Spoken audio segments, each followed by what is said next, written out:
Hello, so what I'm going to show you is how to add 500, 600k to your e-learning or education software business. So the company that we're looking at here is upsell, so we're looking to work with them hopefully within the next month or so, and I've already presented this to them just to give you a quick overview of their business to see if it's any similar to you. They are basically an e-learning app, a mobile app where they sell business to business or business to consumer, but if they're selling business to business, which is where we're looking at to add these six, they basically just sell to any sort of business. So it could be a banking business or any corporate business, and they will sell to their design team, and they're basically just selling these UX design courses to their design team so they can continue to improve and make better websites, etc. And that's sort of the idea of it, right? So they've got a pretty good user base already, but you want to sort of boost that. There's two real ways that you can very quickly add a lot of revenue to your e-learning business. First one is email outbound. Second one is YouTube organic. So this growth plan that I presented them, it takes around an hour to actually get through everything in here. And it took a long while to build it out, but I'm going to skim through and show you everything in here that is of value, so you can again apply this to your own e-learning business. And yeah, so first of all, where are we getting these strategies from? So we're going to be looking at email outbound. How do we know it's going to be working? Well, first of all, these strategies are from a company called FE Growth Partner. So I've got a strategic partnership with them, and they've scaled their business from 0 to 4.8 million within the first 18 months of starting their business. And you can see all of the different business meetings that they've been able to book with different companies, senior directors, etc. Second of all, I can just show you my own email campaigns on how successful they've been to get education businesses, CEOs, onto sales calls. So if I log into here, this is what we use to send out emails. Hopefully this will give me 2 seconds to move this to the side. You can see there are 18 different email addresses that I've got in here that allows us to send 625 emails per day, completely automated. If you look at the campaign that's been running, I had a deliverability issue on the 4th week, but if we look at, for example, the first 30 days of running this campaign, I'm going to go from May, April, all the way through to, let's say that, let's see what that gives us. Alright, I should probably, that'll do. That is around a month, right? So you can see we're able to send 6,000 emails in that first month. Obviously I actually didn't start until the 22nd of April, so that's probably not as accurate. It's probably better to start from here, right? It's 22nd all the way to 22nd of May. There you go. So you can see 7,600 emails that we were able to send completely automated. We scraped the leads from Apollo. So I'll show you.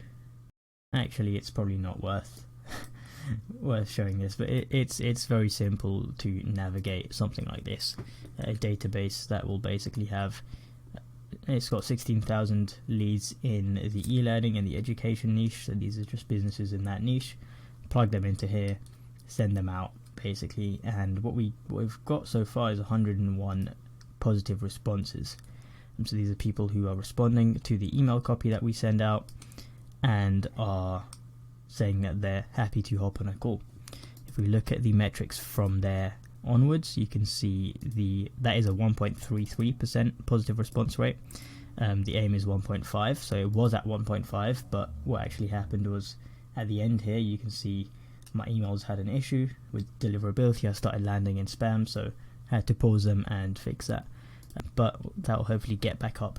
Anyway, from there we've got 48 of them actually booked an interview, so that's a 48% conversion rate from lead to actual call, and then 35 of them actually took the interview, so that's a 72% show rate.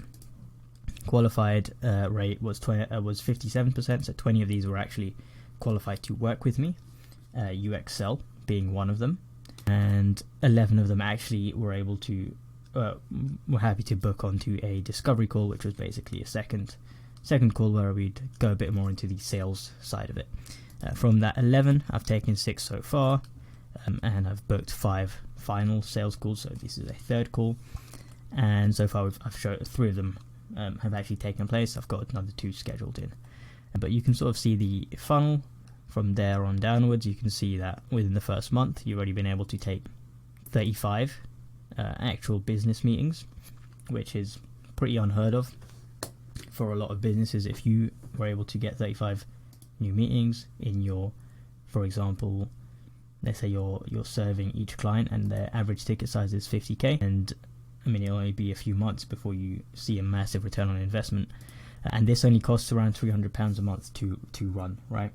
So if I get into some more details into what we're going to do for them, first of all, 4-step growth plan. So this is what I will be presenting to most of the businesses that I work with. You have to look at all 4 aspects of it, and that's what we're doing here with the copy, right? But you have to look at building out a highly profitable offer. So you need to make sure that you have offer market fit. These guys, again, so these guys are around to give away their numbers. They're pretty big. They've got product market fit. Basically, you can't get to this size without product market fit. But it doesn't necessarily mean that you've got offer market fit, and doesn't necessarily mean that you're presenting your offer in the correct way to your customers, to your businesses, or to your consumers. So how are we going to fix that? Well, we have to basically speak to your current customers. So they're a goldmine of information, as I've written here. What we can get from there is we can ask them about why they bought from us, the problems they were facing, the desires they had, fears, frustrations, etc. We can get very, very deep into these interviews where we're interviewing their clients, right? And from that, we can record that. We can use it as a case study, so we can publish it on their YouTube channel and on their LinkedIn, and that will, first of all, it will give us some credibility when we're selling to new buyers. So specifically cold buyers are very hard to sell to. If you have multiple case studies of other businesses that have worked really well with this and they've seen loads of benefits from it, obviously that's going to help. Second of all, it's also going to be a organic lead source. So if you've got a YouTube channel and you've got these case studies uploaded on there, every now and then a business owner will end up viewing that and might end up booking a call with you. Second of all, it lets us create that offer and the marketing claim. This is how we come up with the email copy that we're going to use, and that's going to let us have that 1.5% positive reply rate. So you won't get this straight away if you're doing this on your own, and neither did I. I started off around like 0.4% positive reply rate, but what you have to do, if you can see in my sequences, there are almost 26 different tests, right, that I'm running, and you can basically, you just test a headline, you keep again until you start moving towards something that is working, right? So yeah, I mean the main reason why we're doing this is if you're anywhere around 7 figures or even 500k in annual revenue, you're probably only selling to the top 3% in the buyer's pyramid. So these are the audience or the customers that are actually in the market for your solution, and they're looking to buy something right now. And there is a whole 97% of audience or buyers that aren't actually thinking about it. So they might be open to buying this UX design course for their design team. Maybe they're not thinking about it, but again, you could still sell to them. And there's also people that don't think they're interested and know they're not interested, right? So if you want to be able to access this section of the market, you have to do some sort of like cold selling. So that could be ads, email outreach, YouTube, etc. But just going off referrals doesn't really allow you to access that bottom section of the market. Sorry. So if we continue on, we have let's say we've done the case studies, we'll have very specific messaging from that, and we're going to really understand how we need to position our offer. Then we actually have to start doing the marketing. So education-based marketing is the best way to go around this. I mean, if you're an education business, it makes a lot of sense as well. But again, if you're selling to a business, you want to educate them on why they need your product, right? So most businesses will need at least 7 hours of engagement with your business to trust you enough to actually buy from you. Here are some just examples as to why we're not going with ads, because they're high cost, and high risk. Doesn't really work in B2B. Referrals, unreliable. They're great, but again, unreliable. SEO takes forever, and cold calling, it's very difficult to build out a cold calling team. It can be very expensive as well, which is completely different to outbound email prospecting, which is much cheaper, very lean, and you can really scale pretty far and pretty fast. So it's very ideal for someone that's around mid 6 figures to 7 figures, or in the low 7-figure range, right? If you're not using it already, it could really like 2x your business. So if we look at what sort of copy we're looking at, so there's 2 different methods that we use. I'm going to try and go through almost everything that we do, so you can actually apply this yourself. The first one is the keynote method. So we use copy like this. This is a really good example, and we basically just say, first of all, you want to go hello first name, hello prospect name. That's obvious. From there, you want to use some sort of reason as to why you're contacting them. So you see here, it's usually the best way to go about this is say that your colleague or someone from your team came across your company when researching that niche. So let's say with UXL, and we're selling to a banking company, right? I would say, first name, my colleague Gene came across your company, your banking company, when researching the banking industry from this city, right? Because that adds some personalization, and asked me to reach out to you to see if you'd be interested in him delivering a free keynote to your design team, right?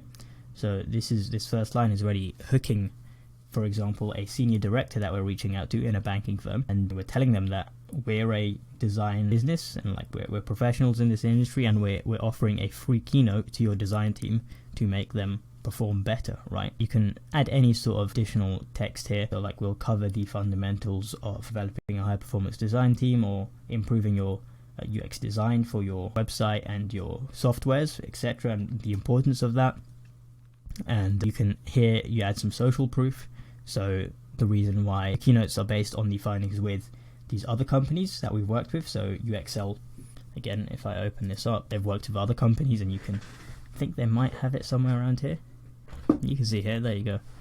There are some different companies that they worked with, right? So if they say the findings are based off of working with Microsoft, T-Mobile, Maze, that adds tons of social proof to these guys. And then all you have to do is ask them for a call to action, right? So just put a call to action in there, ask them if they want to hop on a call, so they can qualify whether they're actually worth or whether they're actually fit for the keynote. And that way, from there, we just take it from there. And what we'll actually have, I'll actually get into the numbers later, but so not the numbers, I'll get into the sales structure later. But if we're looking at the numbers here, we have 18 email accounts like I showed you on my own one. We're sending 35 emails per day. That gives you 630 emails per day. Sorry, this is per account. I should probably write that in. Each day per account. 3% lead rate, that's 18.9 leads per day, right? And again, this is the structure. This is the exact same copy that we're using, or FE Growth Partner is using, to book calls with these massive companies, senior directors nonetheless in these companies. And again, here's just a screenshot from my campaign. This was from a while ago, but again, you can see, I think that is 3 weeks in, and I've already got 64 leads. And yeah, you can see again, I've managed to book 48 calls within the first month of running this, right? So from there, you're getting people interested on your email outbound campaigns. You're getting positive responses, you're getting leads. You actually have to be able to convert them into calls, and then actually convert those calls into buyers, right? So you need a sales team member, so a competent sales team member, and you need to actually motivate and train that competent team member. So what I'm going to be doing for UXL is I'm going to basically be helping them hire and train their team member. If they don't have any, if they don't have a team member at the moment and they need someone to take the position while they're going through the hiring process, I'll probably offer that as well, which is what I'm doing with another company called SmartBurst. But yeah, same sort of idea. If we keep going through this, I think at the end here, this is where I've got an example of the keynote structure. The reason why we're offering a keynote in this email delivery is, first of all, you're delivering value up front. You're not asking them to just hop on a call for no reason. This is how you outperform almost every other email outbound campaign. I've seen so many different companies who are doing email outbound, and they're getting one positive response for every 2,000 emails that they sent, and the deliverability is like 40%, and they're just wasting so much money on even running a campaign like that with hiring someone and the tech stack that is going into it. They're just really underutilizing. They're just burning emails. So yeah, another company I saw was basically thought email campaigns didn't work for their industry, but what they thought would work was, so they did just send as many emails as they could, and if anyone opened it, then they'd cold call them, right? Because they just couldn't get anyone to respond to the actual emails. Because again, I mean, it was working for them. They were getting some conversions off the cold calls.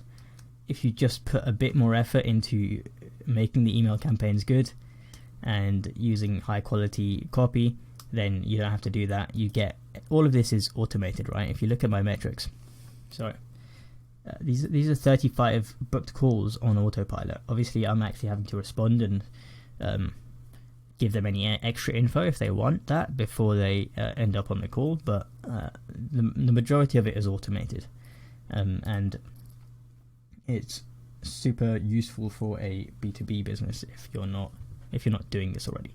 So Keynote, you get to speak as an authority on the topic, so these guys will look up to you in that sense, to this, and they'll know that these guys are an authority, that they can teach them something. You position yourself as an expert as well. You stand out. Literally no one else in your niche is probably doing this. If you're an e-learning app in, for example, financial education or design education, or what other example are there? You could even be a language learning app where you're selling to other corporates, other businesses. People aren't offering free keynotes, high quality keynotes, over email campaigns, right? And again, you're a problem solver to them.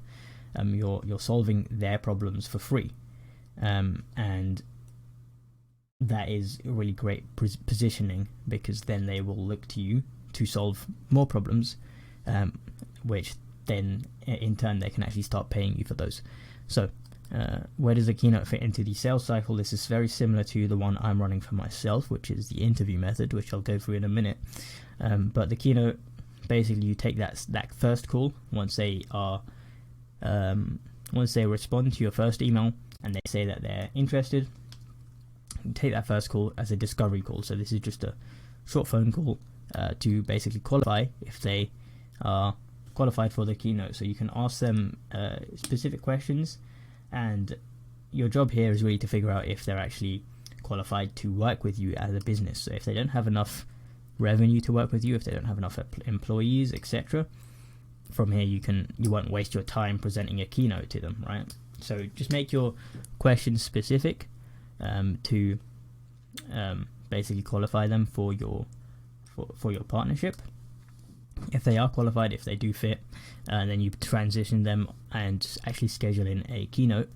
And obviously you have to make your own keynote, but I mean, it can be 20 minutes or so. Just put it together once, put some good effort into it, and it will reap rewards again and again if you're using this structure. And once you've done the keynote, hopefully how you want to position it is you will basically solve some of their problems with the keynote, but by the end of that keynote, some new problems should arise, right? And those new problems should allow you to transition into a sales pitch at the end of that keynote, right? So you can say, this keynote solves this problem, but there is still this problem to be solved, and if you're interested, you can work with our company to solve that problem for you guys, and we can book you into a sales call or a debrief call, right? And that's the third call. That's where you actually just get all the final details. You make that sale, and you get the contract signed, basically.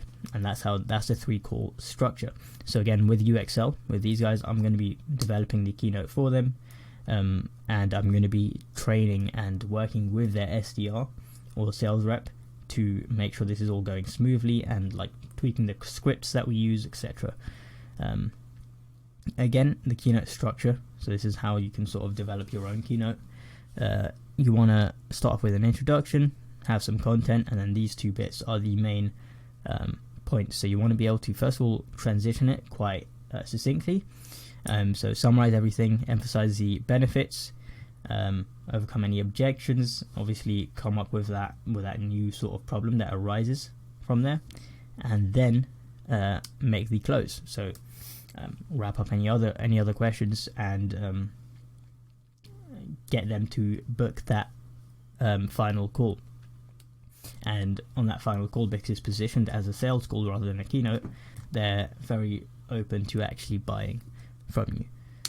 And yeah, that's pretty much it. There's some results from other people that have worked with FE Growth Partner, but like this does work, especially in the education industry. It works really well. And I'm just going to go through the revenue growth just to sort of pull through the numbers now. So how are we going to add 600k new revenue, 595k new revenue? Let's say we're just targeting design agencies for these guys, right? And there's 8,000 of them on Apollo. So we're looking at design agencies that are above 21 employees, if you can see that over here, and all the way up to 1,000 employees. So there's 8,000 of those in the US and the UK. Or they said that they could also target any company that has 200 plus employees, because they're likely to have a design team, and we could sell to them, right? So I've put in some job titles there. You can see CEO, product manager, design project manager, design director. These are different people that we can target, and you can see there are 440,000 of these. What I probably should have done is I should have split it up as CEOs, and then as a different search for product manager, a different search for design project manager, because 440k, a lot of these will actually be different companies, right? The same company over and over again, because they're just different roles in the same company. But it is worth reaching out to all of these roles in that company, because a lot of the time the CEO won't respond to you, but the design director will, right? But either way, if you just sort of look down from there, there's 16,000 banking companies that we could work with. It's the same idea. We're just looking at CEOs and COOs here, and we could just attack each vertical with different messaging. So we could look at a specific keynote that is very tailored to banking. That would just make it even more valuable to these guys, right? And their average ticket size is 1.2k per customer, which is it's only that small because basically I think it's around $500 per employee per year, and it's something like that. So a lot of their companies they work with at the moment are quite small, but if they're working with a 20 team design agency, right, it probably goes up to something like 20k for one business, right? So it can be a lot bigger. If we look at the numbers that we get, so 0.9% booked call rate, from that to 80% qualified rate, 30% close rate, which is the average numbers from most B2B industries. You can see you get 496 new clients at 1.2k per client, and that's 595k in. And again, that really increases the enterprise value rather than I think it makes a business more attractive to have loads of B2B clients rather than B2C. These guys are paying on a longer term, they're paying much higher ticket, and if you've got loads of these, I think it will add this could be 1 to 2 million in enterprise value, right? Which is insane, right? So that's sort of the idea of this. Hopefully you can take some insights from that and apply it to your own e-learning business. If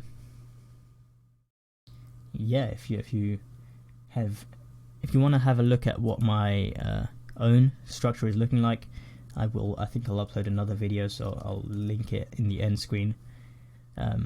That'll probably be another video for another day. I'll show you exactly the scripts that I'm using and how I'm doing it, and I can also make another video on how to actually set up these campaigns yourself if you want to do it yourself.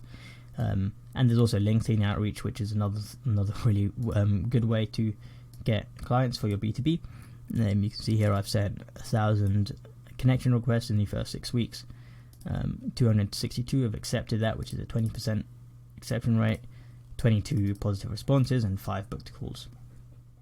So it's not as great as emails, but this is like you're doing this for like 25 minutes each day, and you're just manually sending these requests out. If you have more LinkedIn accounts, then you can definitely do much more, and you can scale it up as well.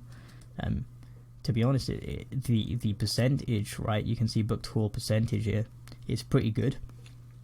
It's just the fact that you can't do the same volumes as you can on email, unless you start hiring people to do it. But yeah, I'll make videos on those if you want. So leave those in the comments if you want that.